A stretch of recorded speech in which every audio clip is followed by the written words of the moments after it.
Bharatiya Janata party के प्रत्याशी और आपके लोकप्रिय विधायक, उत्तराखंड सरकार में कृषि मंत्री श्रीमान सुबोध जी उनियाल और नगर पंचायत अध्यक्ष श्रीमती मीना खाती और पूर्व मंत्री और मेरे बड़े पुराने मित्र, जब मैं पहले काम किया करता था, श्री लाखीराम जी जोशी, श्री अरविंद जी उनियाल, श्री मदन सिंह जी संयोजक विधानसभा, श्री गजेंद्र सिंह जी खाती, श्री वीर सिंह रावत, श्री राजेंद्र भंडारी ब्लॉक प्रमुख, श्रीमती शिवानी बिष्ट ब्लॉक प्रमुख, श्री राजेंद्र तिवारी समन्वयक, श्री जीत सिंह जी चौहान और इस सभा में मौजूद मेरे सभी सम्मानित बहनों एवं भाइयों, लंबे समय के बाद आया हूं। देर हुई है लेकिन पूरी तरह से दुरुस्त आया हूं।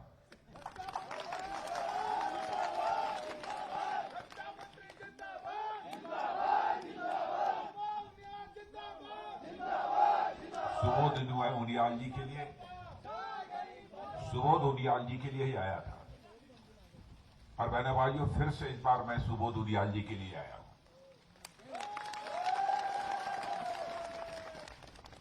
और जिन अपेक्षाओं के साथ आपने सुबोध उनियाल जी को आपने अपना विधायक बनाया था, मैं जैसा रिस्पांस आप लोगों की तरफ से देख रहा हूं, उससे मैं पूरी तरह से आश्वस्त हूं कि आपकी अपेक्षाओं की कसौटी पर सुबोध उनियाल जी पूरी तरह से खरा उतरे हैं।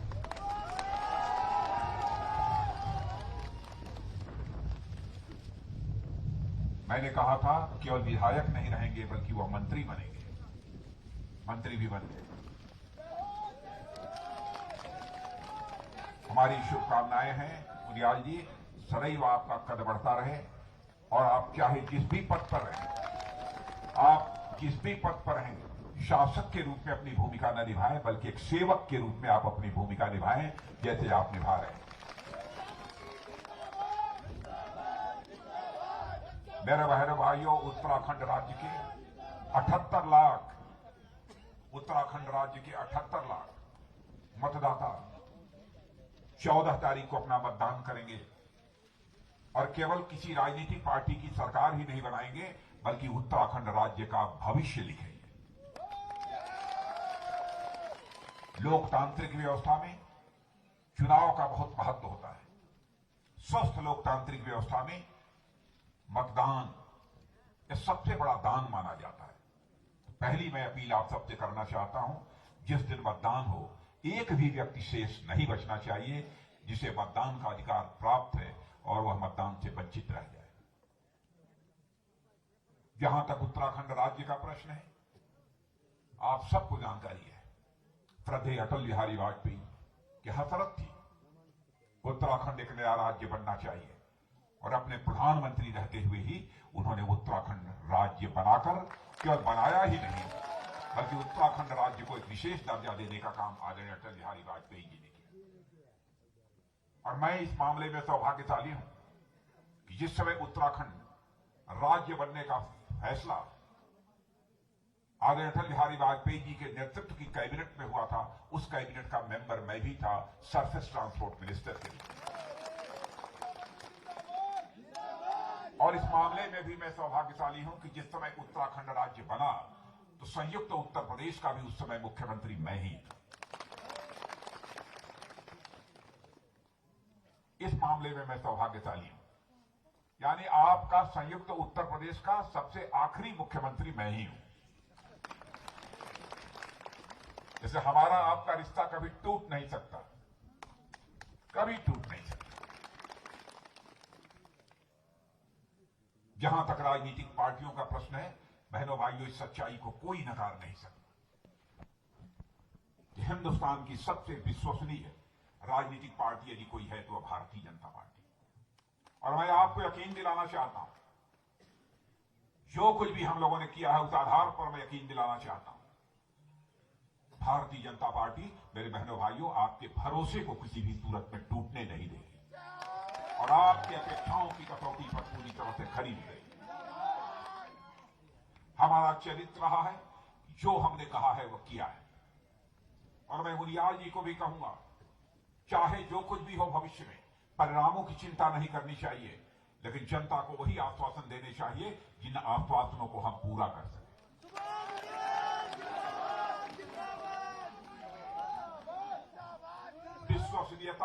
विश्वसनीयता यह एक इंसान की सबसे बड़ी पूंजी होती है।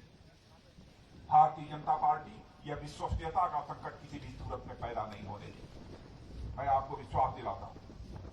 हम लोगों ने बहुत पहले कहा था हम आएंगे, धारा 370 जम्मू कश्मीर की समाप्त करेंगे। 51 में कहा था, आपने देखा संसद में बहुमत मिलने के साथ ही चुटकी बजाकर हम लोगों ने धारा 370 को समाप्त कर दिया और आज जम्मू कश्मीर का वही दर्जा है जो हिंदुस्तान के अन्य राज्यों का दर्जा है। भारत का विभाजन नहीं होना चाहिए था।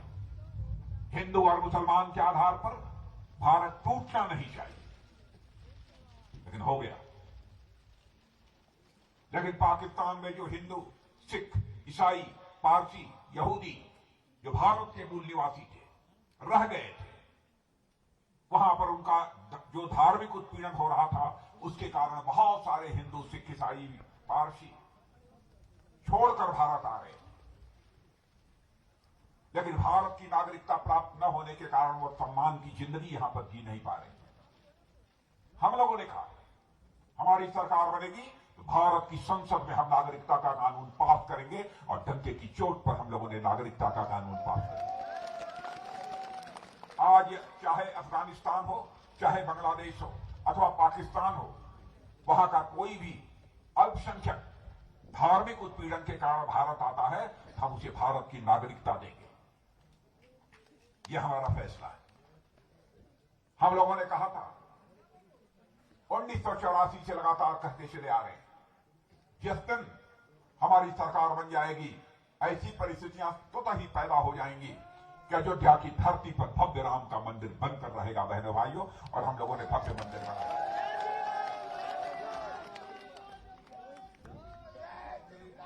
और हम लोगों ने केवल राम मंदिर के निर्माण का ही सिलसिला प्रारंभ नहीं किया है। काशी विश्वनाथ मंदिर को जो आतताइयों ने उसे तोड़ दिया था, रानी अहिल्याबाई ने उसका कुछ निर्माण कराया था। लेकिन आजाद भारत में भव्य स्वरूप देने का काम यदि किसी ने किया है तो भारत माता के सपूत आज के प्रधानमंत्री श्री नरेंद्र भाई मोदी ने किया। विश्वनाथ कॉरिडोर बनाकर उन्होंने राष्ट्र को समर्पित कर दिया। तूफान आया था 2013 में, विध्वंसक स्थिति थी केदारनाथ जी। बहनों भाइयों, उसको भी भव्य रूप देने में बहुत ही महत्वपूर्ण भूमिका निभाई है हमारे प्रधानमंत्री ने। और चारों धामों को जोड़ने के लिए केदारनाथ, बद्रीधाम, यमुनोत्री और गंगोत्री ऑल वेदर रोड बनाई जा रही है, लगभग 900 किलोमीटर की। 11-12 हजार करोड़ रुपए उस पर खर्च हो गए। कुछ बाधाएं थी, सुप्रीम कोर्ट का प्रतिबंध था, लेकिन सुप्रीम कोर्ट ने भी अपनी क्लियरेंस कर दी। अब कहीं भी किसी धाम का दर्शन करने जाना चाहते हैं तो आप जा सकते हैं। आप सीमाओं के पास भी जाना चाहते हैं तो सीमाओं के पास भी जा सकते हैं। मैं मंदिरों की बात कर रहा हूं, इसका मतलब यह नहीं है कि हमारी भारतीय जनता पार्टी की सरकार जब आती है तो केवल मंदिर ही बनवाती है। मैंने भाइयों, हम लोकतंत्र के मंदिर का भी निर्माण करते हैं। आप दिल्ली में जाइए, अंग्रेजों के द्वारा बनाए गए संसद के स्थान पर अब हम लोग नई संसद भारत में, आजाद भारत में बनवा रहे हैं, जिसमें सांसद बैठकर विचार विमर्श करेंगे, बहस करेंगे और जनहित के कानूनों का निर्माण करेंगे। कभी कभी हमारे कांग्रेस के लोग कहते हैं ये मंदिर की बात करते हैं, मंदिर बनवाने से क्या लाभ होगा। कांग्रेस के दोस्तों को शायद यह पता नहीं है, हम भारत की विरासत को सुरक्षित रखना चाहते हैं। भारत की विरासत को भी हम सुरक्षित रखेंगे और हम भारत का विकास भी करेंगे। जो अपनी जड़ों से कट जाता है, जो अपनी विरासत से कट जाता है, मेरे बहनों भाइयों, उसकी हालत कटी पतंग की तरह हो जाती है, उसका कहीं कोई ठिकाना नहीं होता। भारत को हम कटी पतंग किसी भी सूरत में नहीं बनने।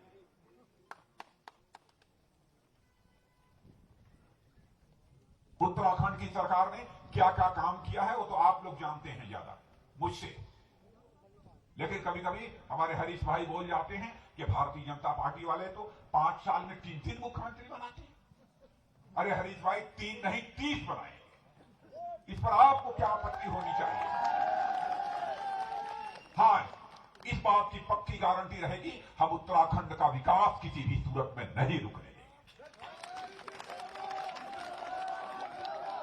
यह तो हमारी पार्टी का अंदरूनी मामला है, यह तो पार्टी का अंदरूनी मामला है, इस पर आपको आपत्ति क्यों होनी चाहिए? विकास यदि यहां का बाधित हो रहा हो तब तो कहिए। आपने देखा होगा पिछले 1 साल में हमारी केंद्र की सरकार ने 1 लाख करोड़ रुपए का निवेश इस उत्तराखंड की धरती पर किया है बहनों भाई। इसी बीच तो हमारे 3 मुख्यमंत्री बदले। विकास हम न रुकने देंगे, न विकास को हम किसी भी सूरत में थमने देंगे। हम इस बात की पक्की गारंटी देंगे। अनाप शनाप के आरोप कहने के लिए कुछ बचा नहीं है। एक बार कह दिया उन्होंने, केदारनाथ गुफा तो कांग्रेस ने बनवाई है, लेकिन मोदी जी जाकर गुफा में बैठकर मार्केटिंग करते हैं, यह आरोप लगा दिया। मैं हरीश भाई आपसे पूछना चाहता हूं, यदि आपने गुफा बनवाई तो एक दिन भी गुफा में बैठकर साधना करने की कोशिश क्यों नहीं की?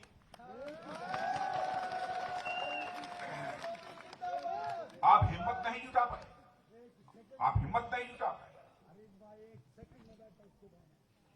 और मैं आपको बतलाना चाहता हूं, और आपकी पार्टी का कोई व्यक्ति भी वहां पर जाकर गुफा में बैठने की हिम्मत नहीं जुटा पाया। 1 घंटा 2 घंटा बैठे। मोदी जी जो वहां गए थे बहनों भाइयों, वो मार्केटिंग करने के लिए नहीं गए थे।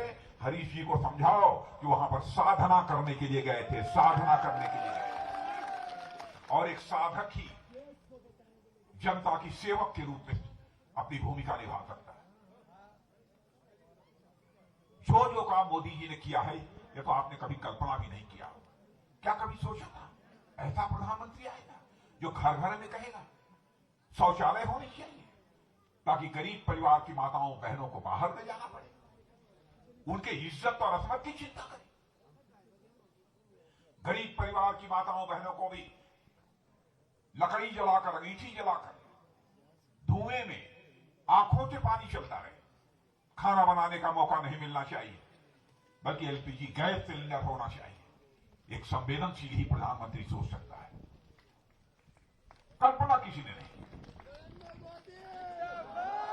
कोविड का संकट था, कोरोना का। भारत के भिन्न भिन्न शहरों से काम करने वाले लोग पैदल ही वहां से भाग रहे थे, लॉकडाउन हो गया था, सारे कामकाज ठप पड़ गए, रोजी रोटी का संकट पैदा हो गया। संवेदनशील प्रधानमंत्री मोदी जी ने फैसला किया, चटपट फैसला किया, देर नहीं की। जिन लोगों के पास इस समय कामकाज नहीं है, जब तक कामकाज नहीं मिल जाता, हम महीने में 2 बार मुफ्त राशन मुहैया कराएंगे, और देश के 80 करोड़ लोगों को मुफ्त राशन मुहैया कराया जा रहा है। हमारी माताओं बहनों को कई घड़े सिर पर लेकर पानी भरने के लिए जलाशयों में न जाना पड़े, कुएं पर न जाना पड़े। हर घर में नल होना चाहिए और नल से जल निकलना चाहिए। पहली बार आजाद भारत के इतिहास में किसी ने सोचा, हमारे प्रधानमंत्री ने सोचा। यहां पर पता नहीं आ गया नल। अच्छा, अभी नल बतला रहे हैं, लग गया, पानी की व्यवस्था हो रही है। लेकिन सारे देश में सिलसिला प्रारंभ होगा। किसी ने सोचा था कभी? आयुष्मान भारत की चर्चा अभी किया है हमारे उड़ियाल जी ने आपके सामने। बहनों भाइयों, ऐसी योजना सारी दुनिया में नहीं। 5 लाख रुपए तक का आपका मुफ्त इलाज होगा 1 साल में। यह है आयुष्मान भारत योजना।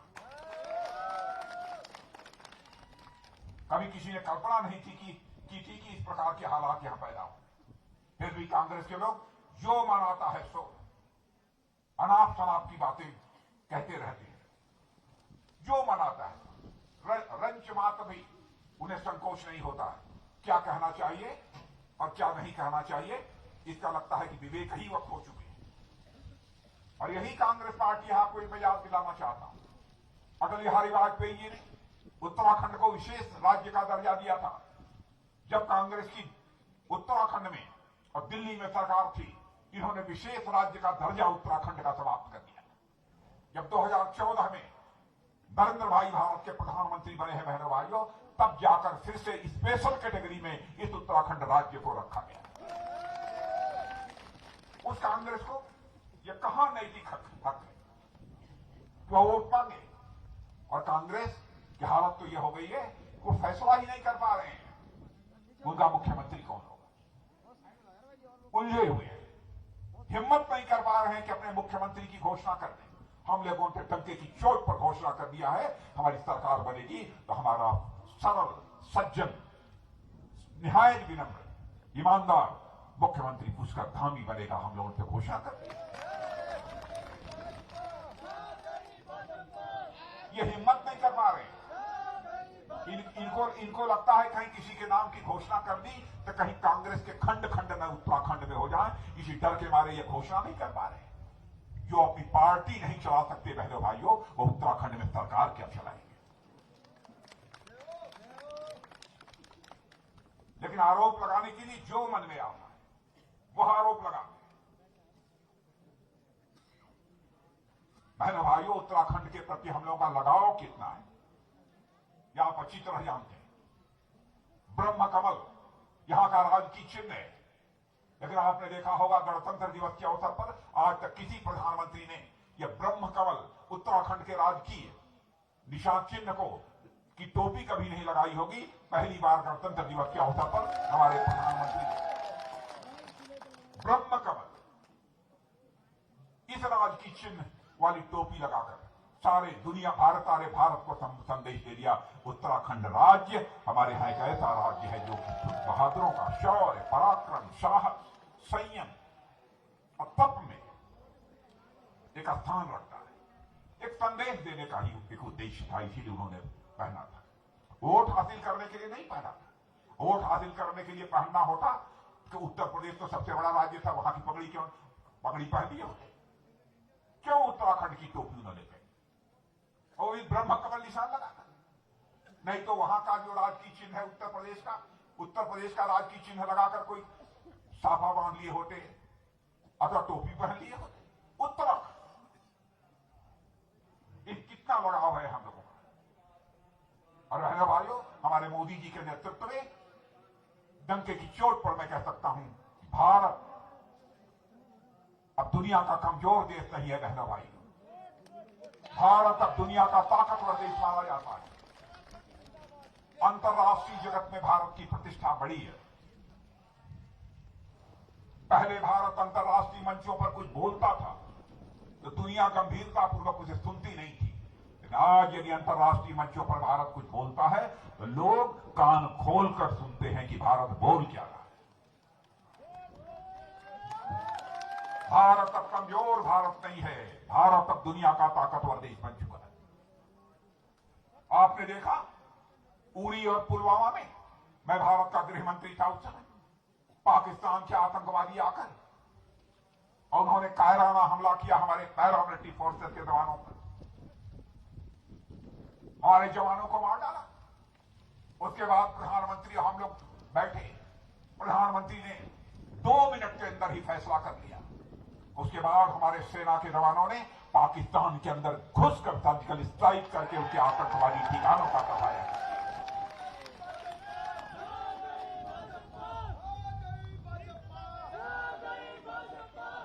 सर्जिकल स्ट्राइक की जरूरत पड़ी तो सर्जिकल स्ट्राइक, एयर स्ट्राइक की जरूरत पड़ी तो एयर स्ट्राइक भी हम लोगों ने किया। और सारी दुनिया को यह संदेश चला गया, भारत अब कमजोर भारत नहीं है, भारत अब ताकतवर भारत बन चुका है। और मैं मेरे बहनों भाइयों रक्षा मंत्री होने के नाते भी बतलाना चाहता हूं, दुनिया की कोई भी ताकत यदि हमारी तरफ आंख उठाकर देखने की कोशिश करेगी, भारत के अंदर वह दमखम है, हम इस पार भी मार सकते हैं और जरूरत पड़ी तो उस पार भी जाकर मार सकते हैं।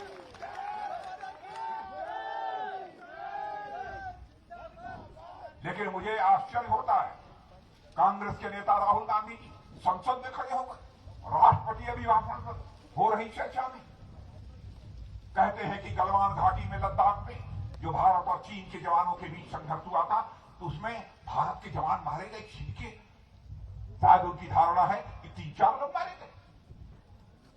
हम लोगों को मालूम था, कभी हमने खुलासा नहीं किया और खुलासा करेंगे। लेकिन भारत के किसी अखबार अथवा किसी पत्रकार ने नहीं, ऑस्ट्रेलिया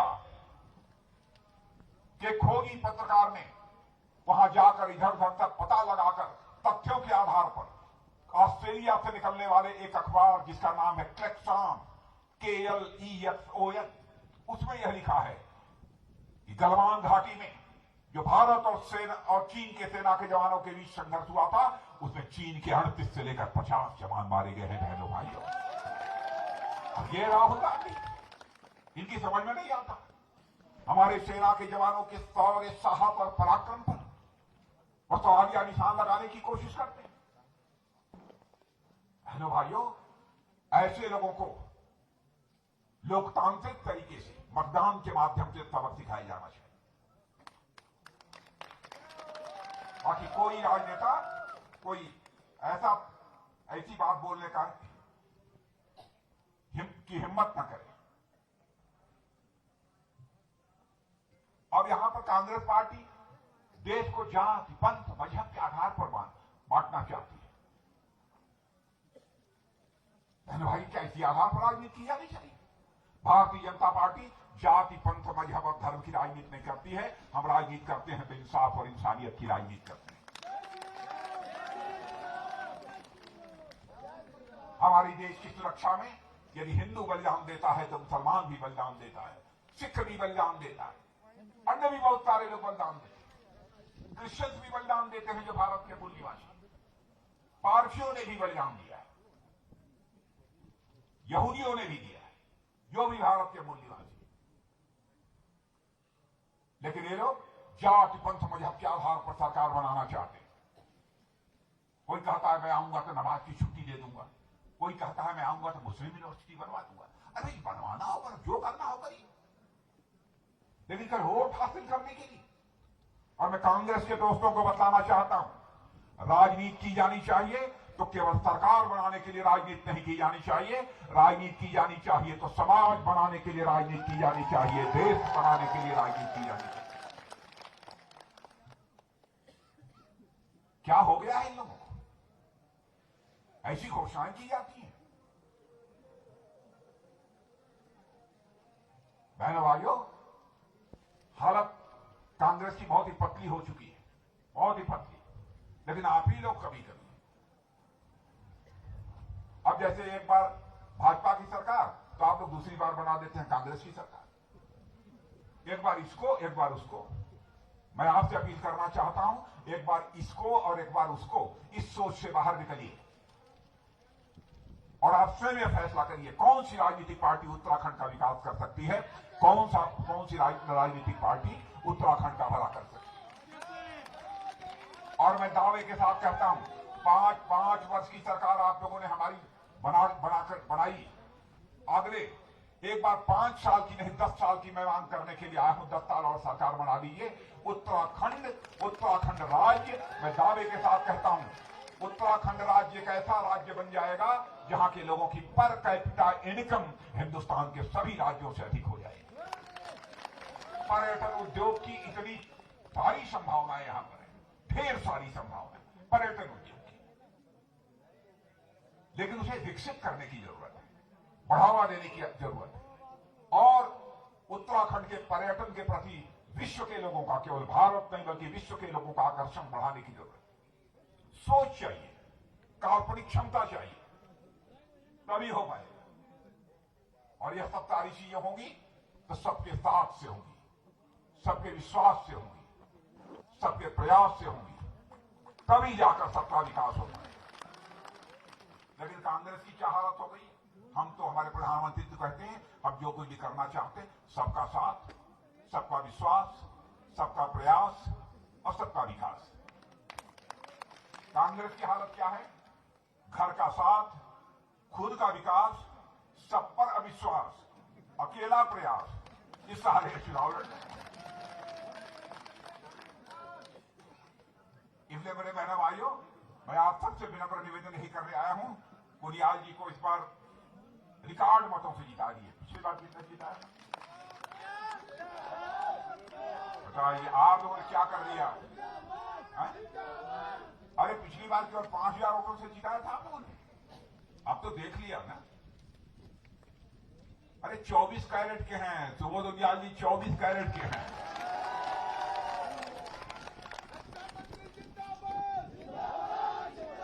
आप लोगों ने लगता है कि पिछली बार ठीक तरीके से पहचाना नहीं, आपने मान लिया था कि 10 कैरेट के होंगे।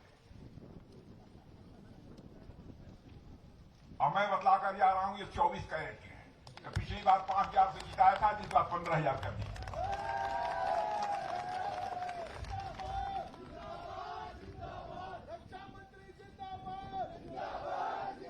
बहनों भाइयों, एक काम और बहुत बड़ा हुआ है जो आप लोगों के लिए बहुत सुविधाजनक होगा।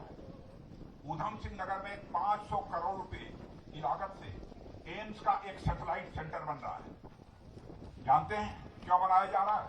वो इसलिए बनाया जा रहा है ताकि दूर दराज क्षेत्रों में जो लोग रहते हैं उनको चलकर हॉस्पिटल ना आना पड़े, बल्कि वहीं से सीधे उनके इलाज की व्यवस्था की जा सके। इस प्रकार की व्यवस्था की जाए।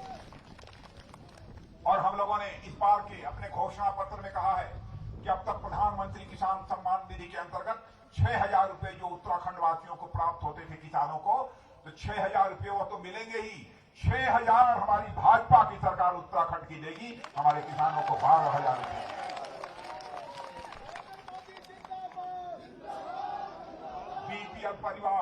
बीपीएल परिवार है यहाँ पर, बिलो पावर्टी लाइन वाले परिवार कितने हैं? हाथ उठाइए। आप लोगों के घर के जो मुखिया होंगे उनको भी 3,000 रुपया अलग से मिले, हम लोगों ने तय किया है। और पूर्व सैनिकों को सीमावर्ती क्षेत्रों में बसने के लिए सस्ते दर पर अन्य सुविधाओं के साथ जमीन मुहैया कराई जाएगी, यह भी हम लोगों ने फैसला किया है। स्वास्थ्य सुविधाओं का विस्तार किया जाएगा। मेडिकल कॉलेज तो हर जिले में होगा, लेकिन एक सचल चिकित्सालय होगा, चलने फिरने वाला एक चिकित्सालय होगा, ताकि दूर दराज के लोगों को चलकर घंटों बाद हॉस्पिटल न पहुंचना पड़े, बल्कि हॉस्पिटल खुद ही उनके पास पहुंच जाए। एक ऐसा सचल चिकित्सालय ऐसे कई फैसले, कई चीजें हम लोगों ने संकल्प पत्र में कही है। और बहनों भाइयों, जो हम लोगों ने अपने घोषणा पत्र में पिछली बार कहा था पूरा किया है, और जो आज कह रहे हैं चाहे जितनी भी बड़ी कीमत क्यों न चुकानी पड़े उसे हम पूरा करें। प्राण जाई पर वचन न जाई, प्राण जाई पर वचन न जाई, यह है भारतीय जनता पार्टी की सोच। इसलिए मैं आप सभी लोगों से यही अपील करना चाहता हूं कि कांग्रेस फिर से यहां दुबकने न पाए, यह निगरानी आपको रखनी है। नहीं, सारे देश से हारती रहती है, आप लोग यहां दुबका देते हैं, ये ठीक नहीं है। अब सारे देश से जा रही है, यहां से भी छुट्टी करिए कि भैया चलो, और बहुत बहुत कुछ हो गया। और कांग्रेस को इस संकल्प के साथ बाहर कर दीजिए कि कांग्रेस ने देश लूटा, प्रदेश लूटा, अब और नहीं लूटने देंगे। इनकी बात झूठी, हर वादा झूठा, अब और नहीं झुकने देंगे। इस संकल्प के साथ बहनों भाइयों आप आगे बढ़िए। मैं यही अपील करते हुए और पुनः आप सब लोगों से यही कहना चाहूंगा कि आप लोग हमारे उनियाल जी को 15,000 का मैं नहीं भूला हूं, आप तो भूल नहीं गए? पक्की बात। अरे 30,000 कर देंगे तो आपको माला पहनाने के लिए मैं खुद आऊंगा।